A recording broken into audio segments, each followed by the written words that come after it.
And we continue to profile your new cabinet ministers. And with the largest budget but sadly dismal performance, the education portfolio is being described by some as a poison chalice. We'll talk to Siviwe, Gwarube, the new Minister of Basic Education, to hear what her plans are to lift the country's education system out of dismal global rankings and propel it to the top of the class.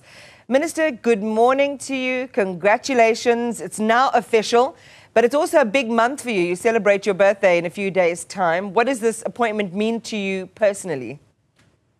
Thank you so much, Iman. Yes, hello to the fellow Cancerians as well. The appointment is obviously I'm incredibly excited, but also I understand the enormity of the responsibility. I'm not stepping into a department that, as you've indicated in your introduction, that it's a department that all South Africans interact with. It's got 14 million learners that are in the system. And so really the work that we're going to have to do here is immense, and we've got to hit the ground running. And I've already had my orientation with the department and the DG and my deputy, because I think that's going to be very, very important that we work as a team to try and make sure that we turn things around. And of course, I've got my own priorities that I would like to pursue. Okay, we'll talk about those in just a moment, but I want to talk about the serious mountains you have to climb in this portfolio. If we look at the authoritative trends in international maths and science study, it looks at learners between the ages of 13 and 14 in about 40 countries. In 2019, we limped in at second last in maths, last in science. We haven't done well in this benchmark since its inception in 1995. You also have the Center for Development and Enterprise saying that we are facing a silent crisis in our schools, one of the worst performing education systems in the world.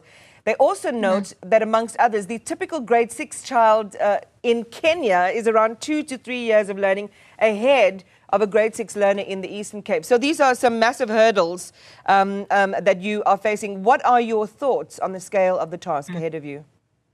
Yeah, I mean, it is a big task, but I think that it is not insurmountable, Iman. I think that we've got to firstly triage what are some of the key priorities. And as you mentioned, one of the things that we've got to look at is literacy and numeracy in our schools, and making sure that children and learners are able to read for meaning. That becomes important because if we don't get the foundation phase right of learners, then we are essentially locking an entire generation of learners out of an economy of the future. And so we also have an opportunity now as the department, because we've got the early childhood development that has been a phase that has been absorbed into the Department of Education. That also means that we can be able to start with the foundations of good learning at that level, so that we can be able to trace a learner all the way from grade R, and hopefully we can see them matriculate at the end of the year. But also, Iman, I really want us to reorientate the way in which we look at success in South Africa. There's always the big hoo-ha around matric results, and that becomes almost the benchmark. And I think we've got to change that. We've got to have continuous benchmarking exercises throughout the year, so that the metric results are about one aspect of it, but we need to be able to see where are we with our literacy rates, where are we with our numeracy rates, where is the average grade 4 child in terms of being able to read for meaning. And those are the things that I want to instill in the department, that these are the milestones that we've got to see. It cannot be that only at the end of a child's career, of the schooling career, then we are only looking at that kind of assessment. We've got to benchmark ourselves throughout the years. We'll talk more about your team and how you are actually going to effect what you're describing as new milestones. But there is something really important that you also need to manage, and this is the political dynamics. There's been mixed reaction. Naptosa says it's prepared to work with you. Satu, though, is unhappy. The network spoke to General Secretary Mugwena Maluleke earlier this week, and he described your appointment as a, quote, affront to the union, and that the DA has always made them, the union, enemy number one. They also say your party believes they are a stumbling block to education, and they don't believe that you are committed to transformation and equity. We know that as a party, the DA believes that the education system has been captured by the interests of SATU. How do you build a partnership with them when there is so much distrust in the atmosphere? I think it's absolutely I think it's absolutely and it's not insurmountable at all, Iman. I think that if our stakeholders, particularly our trade unions, and if their priority is placing the learner at the center of all that we do, and of course placing the safety and the well-being of teachers as well, then we're definitely going to find each other. I thought it was unfortunate that the union came out without me having had met any of the stakeholders. But I'll be meeting with the stakeholders, and I have no doubt in my mind that we're going to be able to find each other, because my priorities are clear, and they should, in fact, our priorities, us and the stakeholders' priorities, should actually be one and the same. And so I'm not concerned at all about that relationship. I think we will have a relationship, and we will have one of mutual respect and mutual and that is cordial. But as long as we make sure that it is the learner that we put at the center of all that we do. Well, shape that conversation for me between you and Satu. Sorry? Shape it. I mean, what are you likely to say to them? Well, firstly, I mean, we must meet with them, and this is why I was a little bit surprised that these comments came a couple of days even before I was sworn in. I've only been a minister in less than 24 hours, and so one of the things that I want to do is to bring together all stakeholders, including trade unions, and to say, look, here is my vision.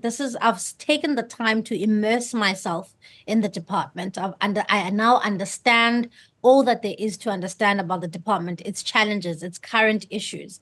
But I want us to have a discussion that is, one, there's a separate labor discussion that we must have, but also there's a separate issue around performance and outcomes from our education system.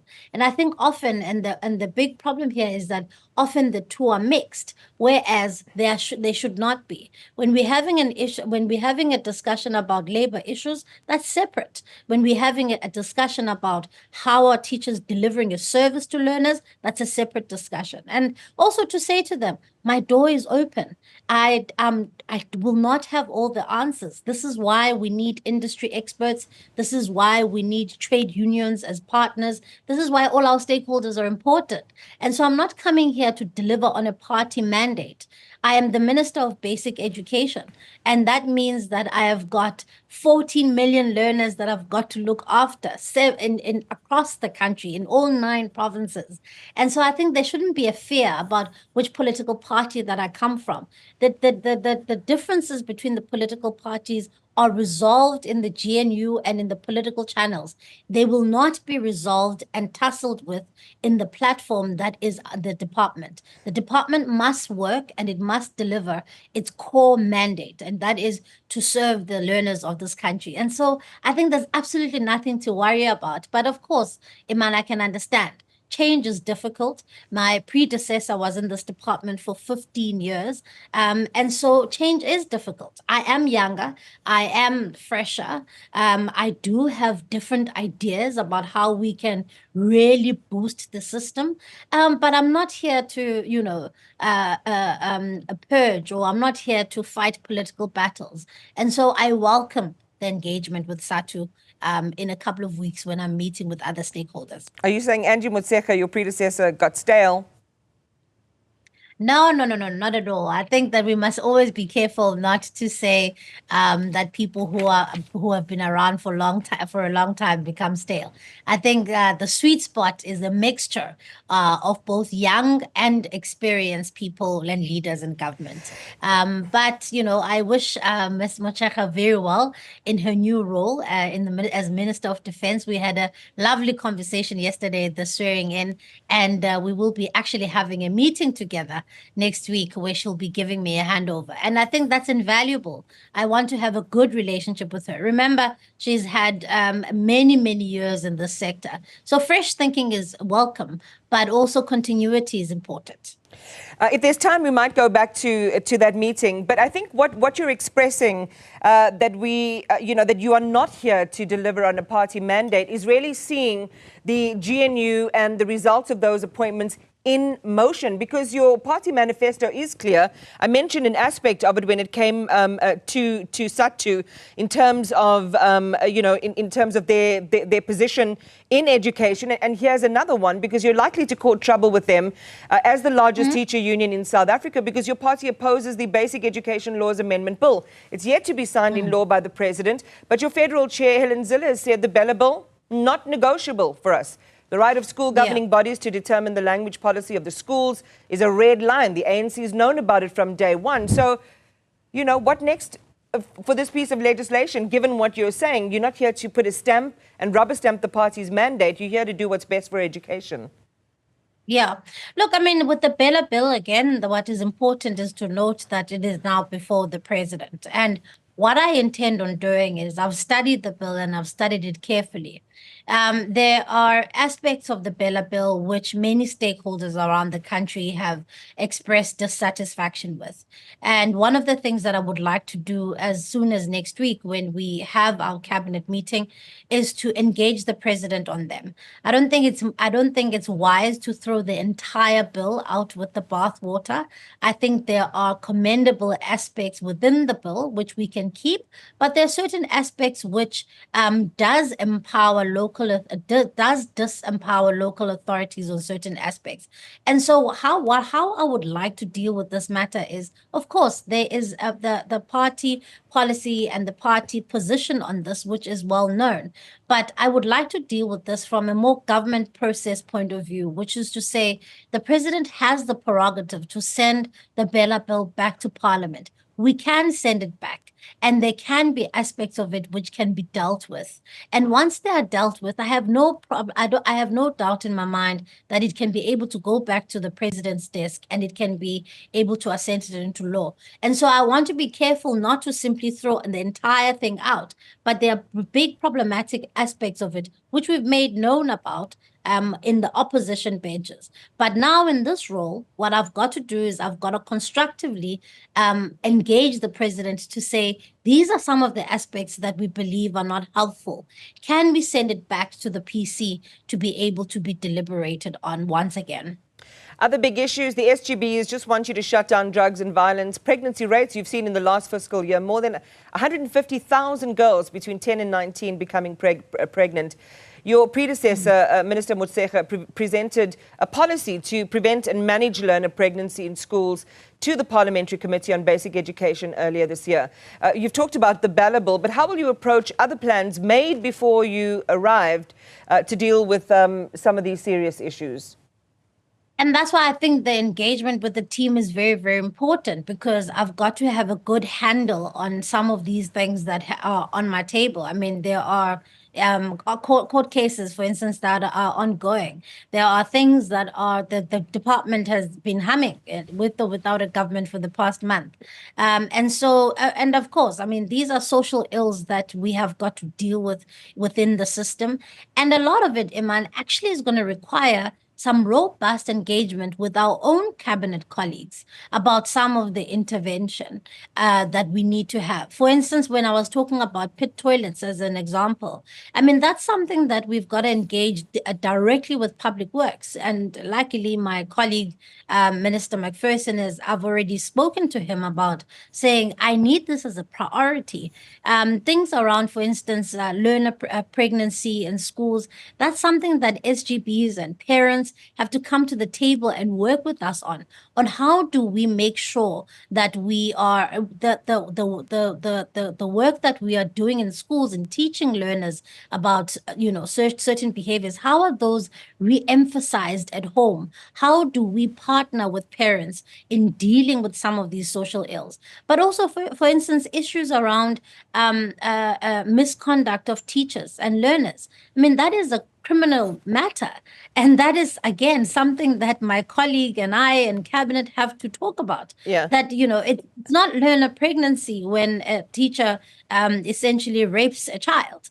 And that is something that we've got to deal with. And so what I'm trying to say is that a lot of some of these things, they come to bear in the center of the education system, but a lot of it is going to require me doing a lot of argy-bargy with my colleagues in cabinet to say, come to the party, let's fix some of these things. Could it be more sort of worky, less argy-bargy when it comes to your DA counterparts in cabinet? Dean McPherson is, one of your colleagues in the party. Do you think it's going to be easier with your colleagues from the party and as opposed to other colleagues from other parties? I think that I'm really, really raring to work with everybody. And in fact, I mean, I know that this may sound unbelievable considering that, 3 months ago, these parties were at each other's throats. But the conversations I've already had with even ministers from other political parties, there's a recognition. I mean, I had a quick conversation, for instance, with Minister Mackenzie about how do we incorporate some of the work that he will be doing in his Department of Sport into the work that we are doing in the Department of Education. So when I talk about argy-bargy, I mean that I'm going to be unrelenting about the challenges that are facing the education sector with my colleagues, because they have to understand some of these things are not going to be fully within our control. And so I'm prepared to have the difficult conversations because I'm not prepared to let down the 14 million learners who are in the system, at least not on my watch, man. And so that's only when, I mean, it can be worky, but it will be argy-bargy when then we are not getting the cooperation that we need. Look, we hate to bring age into things because we know that the benefit of a younger players brings with it its own boons. The benefit of hindsight, institutional memory also bring its own boons and collaboratively does something good. But when you talk about Dean, I think Dean is around 39. If you don't mind me disclosing your age, although it is public knowledge, around I think 34. You are so younger ministers coming in.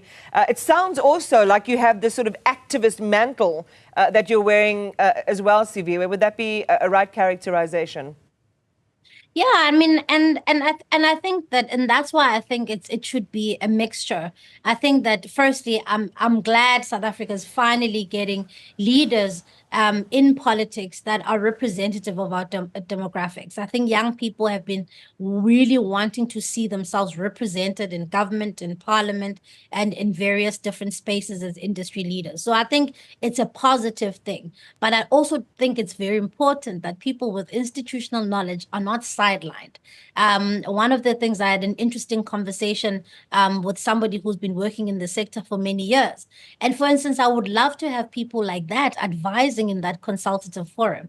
I don't have the answers. This is not going to be the Siviwe show. This has to be about how do we get the best results. And so, yes, I'm excited. I may be the youngest minister in cabinet, but I will certainly pack a mean punch, and South Africans mustn't worry about that. You talked about the minister. You're going to have your meeting. You say handover, which I suppose is is the natural thing to do. What do you rate as her single most important contribution to the portfolio she leaves now in your hands? I think Minister Motshekga was somebody that has worked through the system for many years. So I think her institutional knowledge is something that, one should not take lightly. Of course, I've been critical in my past role about some of the things in her department. And so I look forward to getting her first take on what it is really like to be in the hot seat in this department, and also for her to share some of the institutional tricks and trade, or tricks of the trade that she may have with me. But of course, I need to stamp my own unique, sort of brand into doing this work. And so I look forward to doing that. But I want to do so credibly, having really immersed myself in the nitty-gritties of the department. I'll also be undertaking, I'm very excited about it, and undertaking a national tour to all 9 provinces to go and visit my all 9 MECs in the provinces, not only to just meet their teams, but I also want to see some of the things and some of the challenges that they're having, but also some of the islands of excellence that I think we may be missing in the national discourse. And I want to talk about those and showcase those. So lots to do, but I've got the energy for it. Well, we'll watch you in action, and let's hope that those markers, the most important thing, as you say, the most important stakeholders, learners and their families, we see those markers begin to move. Thank you very much. Your new Basic Education Minister, Siviwe Gwarube, hitting the ground running.